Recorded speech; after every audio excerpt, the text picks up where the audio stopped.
Ngayon mga kaagapay, na hapon na ito ang usapin natin ay robot. Sana all robot, di ba?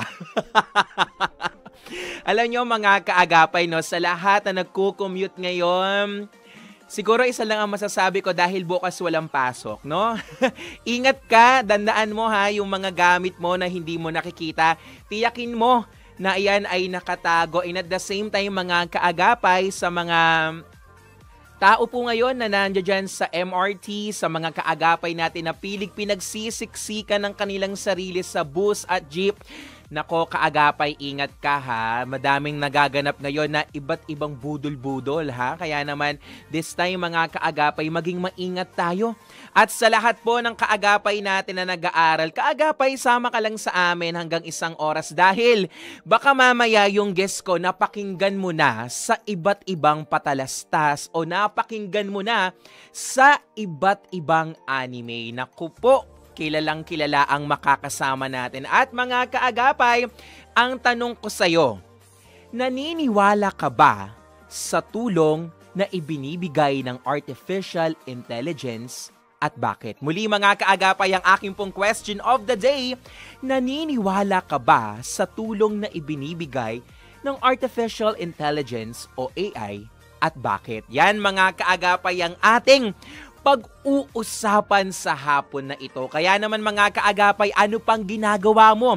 I-share mo na sa pamamagitan ng iyong Facebook ang ating FB Live ngayon sa pamamagitan po ng 702 DZASF EBC Radio at kaagapay sa ating pong YouTube channel, ang 702 DZASF EBC Radio TV. Alam nyo mga kaagapay, no, napakainit pa rin talaga ng usapin dito sa AI. Honestly, kung gumagamit ba ako ng AI, opo, no, hindi ko ini-excuse yung sarili ko, lalo na kapag alam kong hindi maganda yung grammar ko. Sabi ko, check ko nga yung grammar ko kay na gano'n na application. Tumatama naman. And at the same time, pwede mong bago-baguhin yung mga tunog niya. Parang sounds like joyful o magiging joyful yung gagawin mong correction. Pero, mga kaagapay, hindi porket libre ang AI, ito ay gagamitin natin sa kasamaan. Alam nyo mga kaagapay, no, umattend ako sa isang seminar, sinasabi nga dito na hindi naman masama ang makabago. Hindi naman masama ang bago. Alam nyo kung ano yung masama? Yung isip ng tao kung paano niya to ginagamit. Minsan kasi mga kaagapay, kahit gaano libre ang isang bagay, pero kung gagamitin sa mali, hindi ito dapat. Kaya naman mamaya mga kaagapay, may makakausap tayo na magtutuwid sa atin.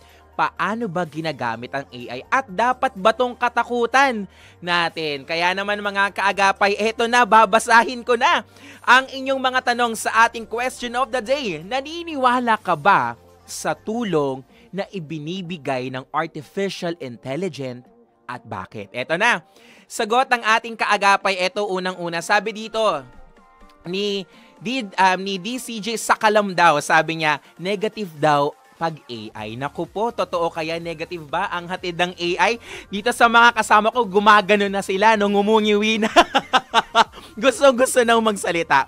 Ito sagot ng aking kaibigan na si Ate Nina Ison, sabi niya, yes, naniniwala ako sa contribution ng AI sa pamumuhay natin.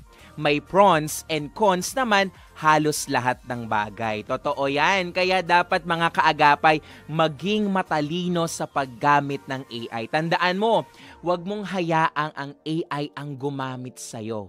Diba?